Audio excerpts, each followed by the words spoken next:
आदाब दोस्तों, आपसे अगर कत्ल हो जाए तो आप आला कत्ल से जान कैसे छुड़ाएंगे? नहीं, आपसे मुराद आप लोग ज़ाती तौर पर नहीं है।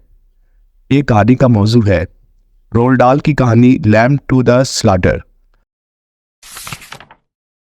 कहानी में होता कुछ यूँ है कि मैरी मुलैनी अपने खावन का इंतज़ार कर रही है। वो कपड़े सी रही है और साथ ही उसकी नज़र क्लॉक पर है क्योंकि उसका हस्बैंड आने वाला है और 5 बजने में जब 10 मिनट रह जाते हैं तो वो बाहर की आवाज़ों पे अपने कान लगा देती है। और ठीक जब 5 बजने वाले होते हैं तो उसका खावन की गाड़ी की आवाज़ उसे आती है। गाड़ी रुकती है, दरवाज़ा खुलता है और वो अंदर आता है और वो उठकर उसका बहुत वालिहाना इस्तकबाल करती है। उसे अपने खावन की सारी रूटीन का पता होता है। वो दोबारा जाके बैठ जाती है, कपड़े सीना शुरू कर देती है। उसका खावन सामने कुर्सी पर बैठ जाता है। उनके दरमियान जो टेबल है उसके ऊपर एक विस्की की बोतल है और 2 गिलास भी पड़े हुए हैं। अपने खावन के लिए वो एक स्ट्रॉन्ग पैक बनाती है और अपने लिए एक हल्का सा पैक, और वो दोनों सिप करना शुरू कर देते हैं। उसे महसूस होता है कि पैट्रिक थका हुआ है, उसका खावन, लेकिन उसे मालूम है कि चूंकि वो पुलिस वाला है तो उसका काम ही ऐसा होता है और वो उसे देखती रहती है। लेकिन एक अजीब बात होती है कि पैट्रिक आहिस्ता आहिस्ता पीने के बजाय फौरी तौर पर गिलास जो है वो ख़त्म कर देता है और अपने लिए एक और गिलास बनाता है। और वो देखती है कि वो इस मतलब उसने बहुत ही स्ट्रॉन्ग पैक बनाया है, पहले से भी कहीं ज़्यादा।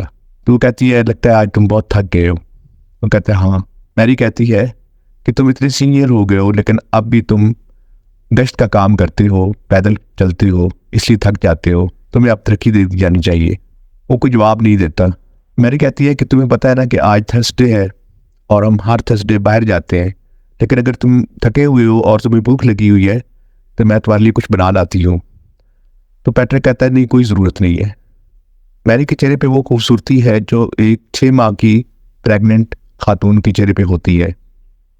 मैरी अपने खावन के अंदाज़-ओ-तवार से डर जाती है और उसे लगता है कि जैसे कुछ होने वाला है।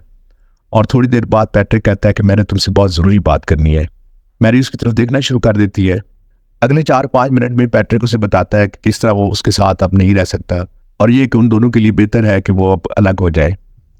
साथ ही वो ये कहता है कि मैं बहुत ही माजरत चाहता हूँ कि ऐसे वक्त पे तुमसे अलग हो रहा हूँ, लेकिन इसके अलावा कोई हल नहीं है। लेकिन मैं तुम्हारा और बच्चे का बहुत ज़्यादा ख्याल रखूँगा, तुम्हें पैसे भी दूंगा। मुझे उम्मीद है कि तुम बहुत ज़्यादा फसाद नहीं खड़ा करोगी क्योंकि ये मेरी जॉब के लिए अच्छा नहीं होगा। इन चंद मिनटों में मैरी की दुनिया उलट जाती है। वो यकीन ही नहीं कर पाती कि उसके साथ क्या हो गया है। थोड़ी देर बाद वो कहती है कि अच्छा ठीक है, हम डिनर तो करते हैं। वो कहता है कि नहीं, मुझे डिनर की ज़रूरत नहीं है, लेकिन मैरी फिर भी चली जाती है और फ्रीज़र में जाके देखती है कि खाने के लिए क्या बनाया जाए। तो उसे लैम्प की एक रान नज़र आती है, फ्रीज़ हुई। तो दोस्तों, जब मैरी लैम्प की रान पकड़ कर बाहर आती है किचन से, वो देखती है कि पैट्रिक खिड़की से बाहर देख रहा है और उसकी कमर उसकी जानिब है। और उसे कहती है कि ऐसा करते हैं कि हम आज लैम्प बनाते हैं। आगे से पैट्रिक कहता है कि नहीं, कोई ज़रूरत नहीं है, मैं बाहर जा रहा हूँ। अंदाज़ा करें दोस्तों, कौन होते हैं ये लोग। बीवी को तलाक दे रहा है, वो प्रेग्नेंट भी है, उसके बावजूद वो उसके लिए खाना बनाने के लिए तैयार है और आगे से कहता है कि नहीं, मैं बाहर जा रहा हूँ। तो आगे से मैरी भी देती है उसको जवाब। उस वक्त मैरी को पता नहीं क्या होता है कि वो जो भारी सी लैम्प की रान है फ्रीज हुई, वो उसे दोनों हाथों से ऊपर उठाती है और जोर से उसके सर पे दे मारती है और एक कदम पीछे होकर पैट्रिक को देखना शुरू कर देती है। वो 4-5 सेकंड वहीं पे खड़ा रहता है, हिलता रहता है और फिर गिर जाता है। मैरी देखती है कि पैट्रिक का जिस्म बिल्कुल साकत हो गया है और वो इस दुनिया से अब चला गया है।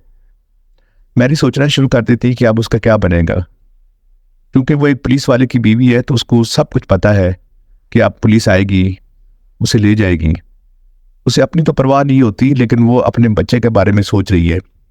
वो सोचती है कि क्या अदालत उसका बच्चा पैदा होने की इंतज़ार करेगी या उससे पहले ही उसे मौत की सज़ा दे दी जाएगी। थोड़ी देर बाद मैरी उठती है, लैम्प को जाकर ओवन में रखती है, ओवन को बंद करके उसे ऑन कर देती है और आके प्रैक्टिस करना शुरू कर देती है। हेलो सैम, कैसे हो तुम? ठीक हो? तुम्हारे पास आलू है? उसको लगता है जैसे उसकी आवाज़ घबराई हुई है। वो दोबारा प्रैक्टिस करती है, प्रैक्टिस करती रहती है। जब उसे महसूस होता है कि अब उसकी आवाज़ नॉर्मल हो गई है तो वो फ़ोन उठाती है और उठा के जो दुकान वाला है उसको फ़ोन करती है सैम को और कहती है, सैम कैसे हो? सैम कहता है ठीक हूँ।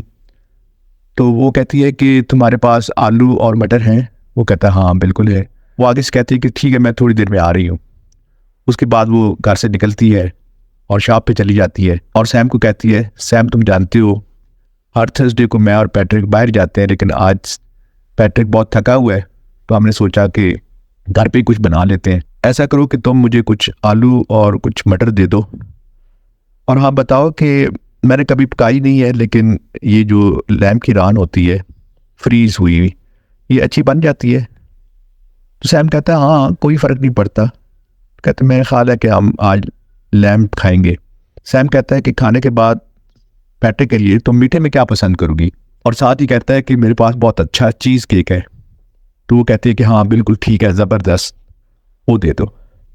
वो चीज़ें लेकर जब घर की तरफ जा रही होती है तो सोचती है कि मैंने बिल्कुल नॉर्मल बिहेव करना है, जैसे एक खातून खाना अपने खावंद के लिए कुछ चीज़ें खरीद कर ले जा रही है खाना बनाने के लिए। वो घर में दाखिल होती है और साथ ही कहती है हेलो पैट्रिक, हेलो पैट्रिक। अंदर दाखिल होती है तो वो देखती है कि पैट्रिक लेटा हुआ है, उसकी एक टांग इधर है एक उधर, और उसको उस वक्त वाकई बहुत ज़्यादा दुख होता है। वो पैट्रिक के पास बैठकर रोना शुरू कर देती है। वो काफ़ी देर तक पैट्रिक की लाश के पास बैठी रहती है और रोती रहती है। काफ़ी देर बाद वो उठती है और पुलिस स्टेशन फ़ोन करती है। जब दूसरी तरफ से कोई फ़ोन उठाता है तो वो कहती है Patrick is dead, Patrick is dead. दूसरी तरफ से जवाब आता है कि मिसेस पैट्रिक आप परेशान ना हो, हम फौरी तौर पर आपकी तरफ आ रहे हैं। थोड़ी देर बाद पुलिस वालों की गाड़ियाँ आती हैं और वो बाहर जाती है और जैक नूनन से लिपट जाती है। वो सब पुलिस वालों को जानती है क्योंकि उसका अपना शौहर पुलिस वाला होता है। जैक उसे सहारा देकर अंदर घर की तरफ लाता है और उसे कुर्सी पर बिठा देता है, जबकि उसका साथी ओमेली पैट्रिक की लाश के पास बैठ जाता है और उसका मुआयना करना शुरू कर देता है। थोड़ी देर बाद ओमेली कहता है कि पैट्रिक को किसी ने इंतहाई भारी आले से कत्ल किया है, उसके सर पर किसी भारी चीज़ से वार किया गया है, ये निशान तो यही बता रहा है। थोड़ी देर बाद और पुलिस वाले आ जाते हैं। एक पुलिस वाला मैरी से तफसीलात पूछता है। मैरी बताती है कि किस तरह वो हर थर्सडे को बाहर खाना खाते हैं, लेकिन आज पैट्रिक बहुत थका हुआ था और उन्होंने फैसला किया कि वो घर पे खाएंगे, और किस तरह वो खाना बनाने की कुछ चीज़ें लेने के लिए पास वाली दुकान पे गई थी सैम के पास और चीज़ें लेकर आई थी। मैरी की ये बातें सुनकर जैक एक पुलिस वाले को इशारा करता है और वो बाहर चला जाता है। पुलिस वाले अपनी तफ्तीश शुरू कर देते हैं और वो लाश की तस्वीरें भी लेते हैं। एक पुलिस वाला दूसरे से कह रहा होता है कि कत्ल का हल आला कत्ल के दरियाफ्त करने से बहुत जुड़ा होता है।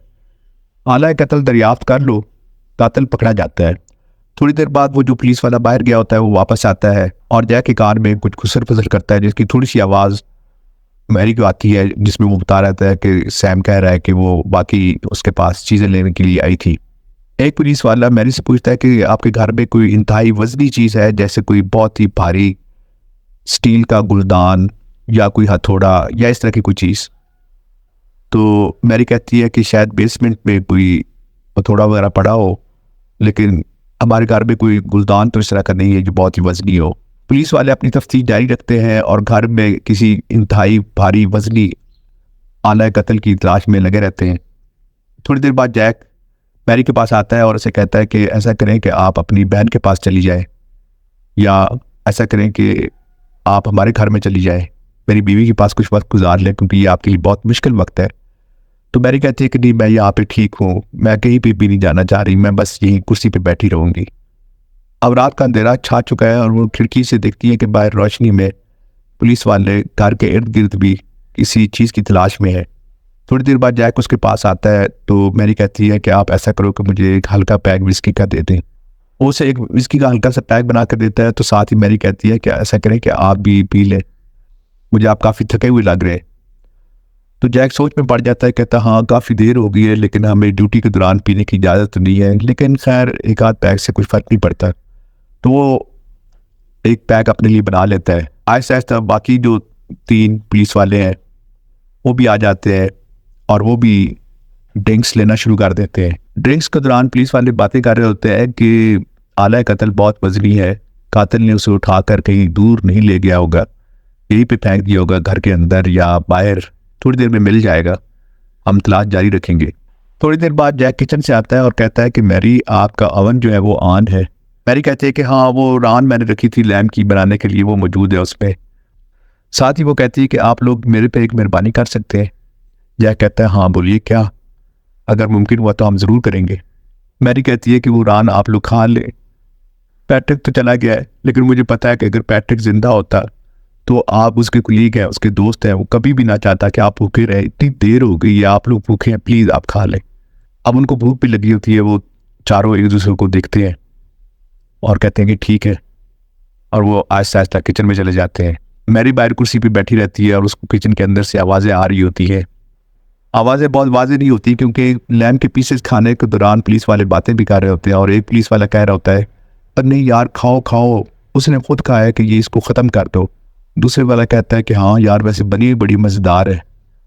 तीसरा पुलिस वाला कहता है कि मैं तुमसे शर्त लगाता हूँ कि ये जो आला कत्ल है ना, ये इस घर में ही मौजूद है, इधर ही कहीं मौजूद है। तो बल्कि मुझे तो ऐसा लगता है कि शायद ये हमारी नाकों के नीचे है, अंडर आवर नोजेस, और हमें नज़र नहीं आ रहा, लेकिन मिल जाएगा हमें थोड़ी देर में। और बाहर कुर्सी पर बैठी हुई मैरी हल्के हल्के हंसना शुरू कर देती है। वाह जी वाह रोल्डाल साहब, क्या बात है कि एक पुलिस वाले की बीवी अपने खावन को कत्ल करती है और आला कत्ल पुलिस वालों को खिला देती है। कर लो तफ्तीश। आखिर में उन दोस्तों से दरख्वास्त है जिन्होंने पहली मरतबा हमारी वीडियो देखी है कि आप हमारा चैनल ज़रूर सब्सक्राइब कर लीजिए और बेल आइकन भी ऑन कर लें ताकि आपको आने वाली वीडियोस फौरी तौर पर मिल सके। आप दोस्तों का बहुत बहुत शुक्रिया।